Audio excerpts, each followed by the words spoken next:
예수 중심의 신앙생활을 회복하라. 지난 주일에 이어서 오늘 두 번째 시간 예수 중심의 신앙생활을 회복하라. 자, 소제목을 읽어봅시다. 시작. 예수님은 다시 한번 시작. 오늘 말씀을 여러분들 잘 집중해서 말씀을 듣고 이 말씀이 내 삶을 좌우하는 말씀이 될 수 있도록 여러분들이 오늘 말씀을 또한 아멘으로 받으시기를 바랍니다. 신앙생활은 예수 중심으로 해야 됩니다. 따라합시다. 예수 중심. 예수 중심. 신앙생활을 예수 중심으로 해야 하는 이유가 있어요. 그 이유는 뭐냐면 성경이 말하고 있는 분이 바로 예수님이시기 때문입니다. 그렇기 때문에 성경이 가르치고 성경이 말하는 대로 믿음 생활을 해야지 내 뜻대로 내 마음대로 믿음 생활하는 것은 여러분 이건 전혀 잘못된 신앙생활을 할 수 있는 겁니다. 여러분 믿음 생활을 예수 중심으로 하시기를 주의 이름으로 축원합니다. 자, 그러면 요한복음 5장 39절 말씀을 한번 읽어보겠어요. 요한복음 5장 39절. 자, 한번 읽어봐요. 시작. 너희가 성경에서 영생을 얻는 줄 생각하고 성경을 연구하거니와 이 성경이 곧 내게 대하여 증언하는 것이니라. 여러분이 성경을 읽고 또 설교 말씀을 듣고 예배를 드리고 찬양을 올리고 여러분 마음속에 남아 계시는 분이 있어야 돼요. 누가 남아 계셔야 되냐? 예수 그리스도가 남아 계셔야 돼요. 예수 그리스도가 중심이 되셔야 돼요. 왜냐하면 성경에서 너희가 영생을 얻는 줄 생각하고 성경을 연구하고 암송하고 읽고 있는데 이 성경이 곧 내게 대하여 누구에 대하여? 예수 그리스도에 대하여 증언하기 때문이다. 여러분 예수 그리스도를 예배를 통해서 발견하고 성경 읽을 때 예수 그리스도를 발견하시기를 주의 이름으로 축원합니다. 그러니까 믿음 생활하면서 예수님과 관계없는 것은 믿음 생활이 아니에요. 성경에서 예수님을 빼놓고는 성경을 얘기할 수가 없어요. 왜? 성경이 가르치고 있는 분이 누구시기 때문에? 예수님이시기 때문에 그런 겁니다. 성경은 도덕, 윤리, 교과서가 아니다. 성경은 따라합시다. 성경은 예수님을 증언하는 생명의 책이다. 자, 저를 보세요. 성경이 여러분 생명의 책이라고 그럽니다. 그러면 성경을 왜 생명의 책이라고 그러느냐? 그 이유가 있어요. 그거는 하나님 아버지께서 예수 그리스도 하나님의 아들 예수님을 통해서 인간에게 생명을 주신다는 그 사실을 성경에 기록하고 있기 때문이에요. 왜 성경이 생명책이냐? 그 안에 예수 그리스도의 생명을 기록하고 있기 때문입니다. 여러분 하나님의 말씀에는 예수 그리스도가 그 안에 들어 계신 거예요. 그래서 우리가 하나님의 말씀을 받는다고 할 때는 예수의 생명을 받는 것과 똑같은 거예요. 여러분 우리의 믿음 생활이 예수 중심의 믿음 생활 되시기를 주의 이름으로 축원합니다. 성경을 읽을 적에도 예수, 우리가 기도할 적에도 예수, 말씀을 볼 적에도 예수, 삶을 살아갈 적에도 예수. 왜? 성경이 예수 그리스도를 증언하고 있기 때문입니다. 그러니까 예수를 빼놓고는 이게 설교도요, 예수 그리스도가 없는 설교는 이게 무슨 어떤 윤리적 설교, 또 어떤 그냥 삶을 살아오면서 어떤 그 사람이 힘들고 어려울 때 그냥 위로의 설교, 예수가 없는 설교는 이게 온전한 설교가 못 됩니다. 예수가 빠져서는 안 된다. 예수가 빠져서는. 우리의 믿음 생활에 예를 들어서 나 믿음 생활 열심히 합니다. 그런데 예수님이 내 믿음 생활에 안 계신다. 그럼 믿음 생활이 엉터리 믿음 생활인 거예요. 여러분 믿음 생활에 예수 그리스도께서 중심이 되시길 주의 이름으로 축원합니다. 왜 그래요? 성경에서 예수 그리스도를 증거하고 있기 때문이다. 여러분 생각을 해보세요. 힘들게 예배드리러 왔는데 이 시간에 예배를 진짜 예배, 온전한 예배를 드려야 되는데 이 시간에 그야말로 이사야서의 말씀대로 마당만 밟고 지나가면 뭐하러 오냐 이 말이에요. 이 시간에 예수님을 만나고 예수님을 높이고 예수님께 영광을 돌리는 시간 되기를 주의 이름으로 축원합니다. 예수를 만나야죠. 예수를 만나야 됩니다. 성경 읽고 예수를 발견해야 되고 말씀을 통해서 예수 그리스도가 어떤 분이신지를 깨달아야 되는 거예요. 신앙생활은 그렇기 때문에 따라합시다. 예수 중심. 예수 중심. 예수가 빠진 건 가짜예요. 신앙생활이 아닙니다.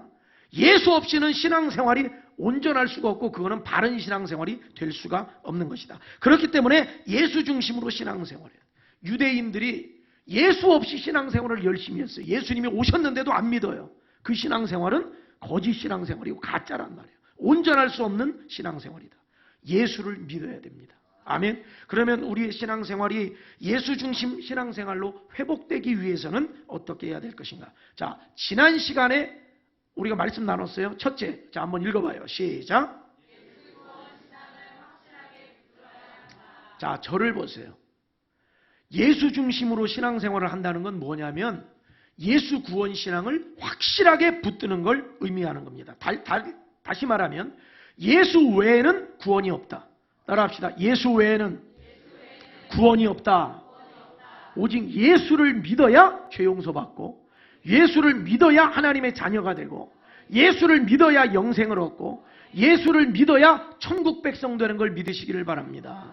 이게 예수 구원 신앙이에요. 자, 요한복음 14장 6절 읽어봐요. 시작. 예수께서 이르시되 내가 곧 길이요 진리요 생명이니 나로 말미암지 않고는 아버지께로 올 자가 없느니라. 자, 여러분, 예수만이 구원입니다. 예수 외에는 구원이 없어요. 아멘입니까? 천하 사람 중에 구원을 받을 만한 다른 이름을 우리에게 주신 일이 없다는 거예요. 예수밖에 없다는 거예요. 예수만이 여러분을 구원할 수 있는 걸 믿으시기를 바랍니다. 예수만이 김영훈 목사를 구원할 수 있다 이 말이에요. 예수님이 아니시면 안 된다 이거예요. 그렇기 때문에 우리가 개신교가 천주교와 타협할 수 없는 이유가 거기 있어요. 예수 위에는 구원이 없기 때문입니다. 천주교의 대표적 지도자였던 고 김수환 추기경께서 얼마나 참 훌륭하신 분입니까? 저는 그분을 참 대단하고 훌륭한 분으로 생각을 해요. 나라를 위해서 말씀을 하실 적에도 눈물을 흘리면서 말씀할 적에 감동을 받았어요. 그런데 신앙적인 부분에서는 이거는 안 돼요. 타협은 안 돼요. 왜 그러냐면은 도올 김용옥 선생과의 대화에서 이렇게 말씀을 하셨어요. 불교를 믿든지 다른 종교를 믿든지 인간으로서 참되게 사는 사람은 하나님께서 다 구원해 주신다. 아무리 훌륭한 분이셔도 구원의 문제에서는 받아들일 수가 없습니다. 다른 부분에서는 얼마든지 존경하고 훌륭한 분이시지만 구원 문제에 있어서는 여러분 예수 외에는 구원받을 수 없는 걸 믿으시기를 바랍니다. 성경대로 믿으셔야 돼요. 불교회, 천주교회, 천도교회, 이슬람교회 거기에도 구원이 있을 수 있다. 참되게 살면 아닙니다. 이 세상에는 참되게 사는 사람이 하나도 없어요. 전부가 다 죄인입니다. 누가 구원받느냐? 자기 죄를 회개하고, 따라합시다. 자기 죄를 회개하고 예수를 구원자로 믿을 때 구원을 받습니다. 예수 외에는 구원이 없다. 따라합시다. 예수 외에는 구원이 없다. 이 신앙을 가진 사람이 예수 중심 신앙생활을 하는 거예요. 다른 종교에도 구원이 있다. 이 믿음을 가진 사람은 예수 중심의 신앙생활이 아닌 거예요. 성경이 말하고 있는 신앙생활이 아니라는 걸 기억하시기를 바랍니다. 다른 거는 우리가 타협하고 대화할 수 있지만 구원의 문제만큼은 타협할 수 없고 구원의 문제만큼은 여러분 다른 어떤 종교들과 공유할 수가 없는 겁니다. 오직 예수로만 구원을 받는 것이다. 자, 오늘 두 번째, 자 읽어봐요. 두 번째, 자 읽어봅시다. 시작. 예수님을 예수 중심의 신앙생활이란 건 뭘 의미하냐면 예수님을 내 인생의 주인으로 모시고 사는 것을 의미해요. 예수님이 여기 우리 어린 친구들이 있지만은 어릴 때부터 그 신앙을 가져야 돼요. 저도 내 인생의 주인은 예수님이시다. 이 믿음으로 살면 저는 예수 중심의 목회를 하는 것이고 신앙생활을 하는 거예요. 그런데 여전히 내가 주인이 되면은 그는 예수 중심의 신앙생활이 아닌 겁니다. 자, 로마서 14장 9절 말씀을 같이 읽어봐요. 시작. 이를 위하여 그리스도께서 죽었다가 다시 살아나셨으니 곧 죽은 자와 산 자의 주가 되려 하심이라. 잘 보세요. 예수님이 십자가에 죽으셨다가 부활하셨는데 그렇게 하신 이유가 뭐예요? 죽은 자와 산 자의 뭐가 되시려? 주가 되시려 하시기 위해서 십자가에 죽으시고 부활하셨다는 거예요. 십자가에 죽으시고 부활하신 그 사건이 말하는 게 뭐냐면 예수님이 우리의 주인이시라는 거예요. 예수 믿는 사람들이 깨달아야 될 게 뭐냐? 십자가와 부활을 통해서 깨달아야 될 게 있어요. 그건 뭐냐면 이분이 바로 내 인생의 주인이시구나. 이걸 깨달으라는 거예요. 여러분, 이 세상에 죽었다가 살아나는 사람이 있습니까? 없습니다. 죽었다가 영원한 생명 소유하는 사람이 있어요? 없습니다. 오직 예수님만이 죽음을 이기시고 부활하신 승리자가 되셨어요. 이분이 누구신가? 성경이 가르쳐주고 있는데 이분이 누구신가? 바로 내 인생의 주님이시라는 거예요. 이 사실을 깨달으면 우리 인생이 완전히 달라집니다. 뭐가 달라지느냐? 지금까지는 내 마음대로 살았던 거예요. 내 계획대로 살았던 거예요. 내 감정대로 살았던 거예요. 내 생각대로 살았어요. 누가 주인이에요? 내가 주인인 거예요. 그러나 예수를 믿게 된다는 것은 주인이 바뀌는 거예요.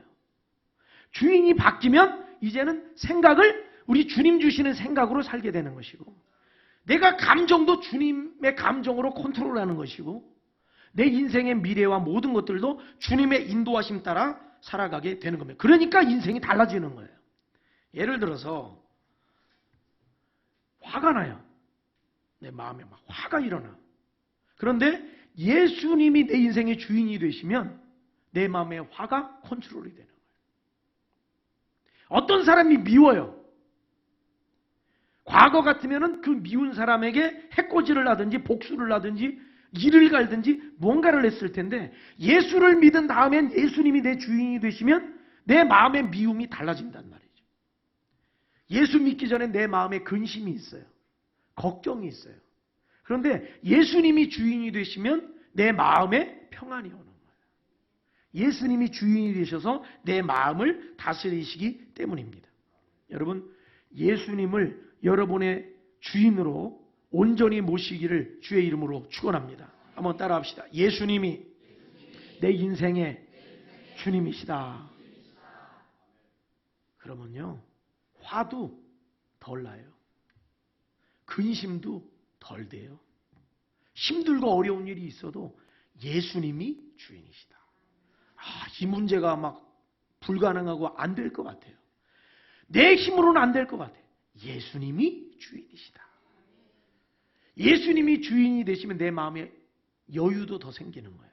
주님이 이끌어가신다. 그러나 예수님이 주인이 아니고 내가 주인이 되면 늘 안달복달, 늘 마음이 불안하고 늘 염려가 되고, 천국의 문제도 마찬가지예요. 죽음의 문제가 앞에 와서도 예수님이 내 주인이시다. 나를 이끌어 가실 것이다. 그런데 예수님이 주인이 아닌 사람은 늘 불안하고 염려가 되고 두려움과 공포 속에 살아가게 되는 겁니다. 예수님을 주인으로 온전히 모시고 살아가시길 주의 이름으로 축원합니다. 예수님을 주인으로 모시게 되면 내가 그 말씀에 뭐 해야 되는 거예요? 순종해야 되는 것이고, 예수님이 내 인생의 주인이시면 내 삶의 모든 것을 통해서 모든 영광을 누구에게 돌려야 돼요? 예수님께 돌려야 된다. 자, 로마서 14장 8절 읽어봅시다. 14장 8절 같이 읽어봐요. 시작. 우리가 살아도 주를 위하여 살고 죽어도 주를 위하여 죽나니 그러므로 사나 죽으나 우리가 주의 것이로다. 여러분, 예수 중심의 신앙생활로 우리가 돌아가야 되는데, 잘못하면요, 우리 주님께서 마지막 우리 오실 적에, 다시 만나실 적에 너 신앙생활을 어떻게 했느냐 물어볼 적에 여러분, 우리는 자신 있게 대답할 수 있어야 돼요. 예수 중심으로 믿음 생활했습니다. 대답할 수 있어야 돼요. 근데 주님을 만났는데 주님을 따른 것도 아니고 예수님이 주인이신 것도 아니고 내 뜻대로 내 마음대로 살다가 그렇게 신앙생활하다 예수님을 딱 만나게 되면은 그때는 내 실체가 드러나는 거예요. 예수님이 주인 되시길 주의 이름으로 축원합니다. 그런 사람은 어떻게 사느냐? 사도 바울이 로마 교인들에게 이렇게 이야기를 했어요. 자, 다시 한번 우리가 살아도 시작. 우리가 살아도 주를 위하여 살고 죽어도 주를 위하여 죽나니 그러므로 사나 죽으나 우리가 주의 것이로다. 살아도 예수를 위해 살고 죽어도 예수를 위해 죽나니 사나 죽으나 우리가 주의 것이로다. 예수님이 주인이시라는 거예요. 여러분, 이것도 모르고 믿음 생활하는 거는 지금 우리의 신앙생활이 정상이 아니란 얘기입니다. 왜 살아요? 주를 위해 사는 거예요. 왜 죽게 됐냐? 예수를 위해 죽게 됐다 이 말이에요. 왜? 우리가 사나 죽으나 우리의 인생이 주님께 속해 있기 때문입니다. 이것이 예수 믿는 거예요. 예수님과 우리는 분리할 수 없어요. 분리할 수 없어요. 예수님은 포도나무고 우리는 가지라 이 말이에요. 예수님이 주인이시고 우리는 그 예수님을 주인으로 모시고 사는 우리 하나님의 자녀들인 겁니다. 여러분, 예수 중심의 신앙생활이 회복되시길 주의 이름으로 축원합니다. 여러분 왜 살아요? 누굴 위해 살아요? 주를 위해 사는 겁니다. 이거를 발견하게 되면 달라져요. 봉사가 달라져요. 예배가 달라져요. 자 보세요. 드럼을 쳐도 누굴 위해 쳐요? 주님을 위해, 예수를 위해 치는 거예요.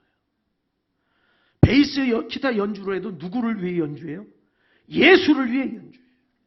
우리가 두 팔을 들고 찬양을 불러요. 누구를 위해 찬양을 불러요? 예수를 위해 찬양을 불러요. 여러분, 이것이 예수 중심의 신앙생활인 거예요. 그러면 사업을 운영을 해. 사업을. 그거 왜 운영하냐? 먹고 살라고요. 이거는 예수 안 믿는 사람들도 똑같은 얘기를 하는 거예요. 그거 왜 하냐? 아이고, 애 대학 보내야죠. 예수 안 믿는 사람이랑 똑같은 얘기예요. 어떤 사람이 열심히 공부를 해. 너 왜 공부하냐? 성공하려고요. 예수 안 믿는 사람들 얘기예요. 예수 믿는 사람은 예수 중심 신앙생활을 해야 되고 예수를 위해 일해야 되는 걸 믿으시기를 바랍니다. 왜 공부해? 예수를 위해 공부합니다. 왜 드럼 치냐? 주의 영광을 위해 드럼을 칩니다. 왜 예배를 드리냐? 주님 영광 받으시라고요. 왜 기도하냐? 주의 뜻을 이루기 위해서 기도합니다. 예수를 위해 살아야 돼요. 근데 지금 우리의 신앙생활이 왜 이게 문제가 자꾸 일어나냐면 기독교가 비난을 받잖아요. 뭘로 비난받아요? 기복주의로 비난을 받는 거예요. 기복주의. 신앙생활을 내 욕심을 채우기 위해서 신앙생활을 하는 거예요. 이건 아닙니다. 신앙생활은 예수를 위해 하는 거예요. 예수를 위해서. 주일에 왜 교회를 나와요? 안 나가면 혹시 사고가 날지 몰라가지고요. 교회 빠지면 혹시 무슨 또 하나님이 치실까 몰라가지고. 아닙니다. 벌써 그거는 소극적으로 부정적인 자세로 예배 드리는 거예요. 왜 예배를 드리냐? 예수의 영광을 위해 예배를 드립니다. 주님의 은혜 감사해서 예배를 드립니다. 할렐루야. 살아도 주를 위해서. 따라합시다. 살아도 주를 위해 살고 죽어도 주를 위해 죽자. 이것이 예수 중심의 신앙생활이에요. 참 저 스스로도 말씀에 비춰서 도전을 받고 한국교회 우리 모든 성도들도 이 말씀에 도전을 받아서 예수를 위해 살고 죽는 우리가 되시기를 주의 이름으로 축원합니다. 이거는 성경이 말하고 있는 신앙생활을 얘기하는 거예요. 한 가지 일화를 말씀드리고 오늘 말씀을 정리하겠는데 주한 외국인 선교사 가운데 양화진에 최초로 안장된 인물이 존 헤론이라는 미국 선교사입니다. 이 존 헤론은 테네시 의과대학을 수석으로 졸업을 했어요. 테네시 의과대학을 다닐 적에 이런 인재가 없었어요. 그래가지고 교수님들이 모여가지고 이 학생은 그냥 졸업시키면 안 된다. 이 대학에서 반드시 교수로 채용을 해야 된다. 그래가지고 이 존 헤론이라는 이 사람이 테네시 의과대학의 교수로 이미 졸업하기 전에 초빙을 받은 상태였어요. 그런데 이분이 보장된 그 길을 선택하지 않고 하나님이 주시는 마음의 감동에 따라서 어떻게 했느냐. 해티라는 여인과 결혼을 하고 결혼한 후에 북장로의 선교사가 돼가지고 1885년 6월 21일에 조선 땅을 밟게 됩니다. 우리나라로 들어오게 돼요. 입국한 후에는 여러분들도 잘 알고 있는 분들이죠. 알렌, 또 언더우드 이런 선교사들과 함께 제중원에서 의사로 일하게 돼요. 제중원은 나중에 후에 세브란스 병원이 되죠. 오늘날 세브란스 병원입니다. 그 전신이죠. 그런데 이 당시 이 조선의 위생 상황이 얼마나 불결하고 열악했는지 천연두, 장티푸스와 같은 전염병이 한번 돌기 시작하면 한 마을이 다 쑥대밭이 되는 거예요. 다 죽어나가는 송장 처리하느라고 온 지역이 난리였던 그런 시대였어요. 하루아침에 수백 명, 수천 명의 목숨을 앗아갔던 많은 전염병들이 돌았죠.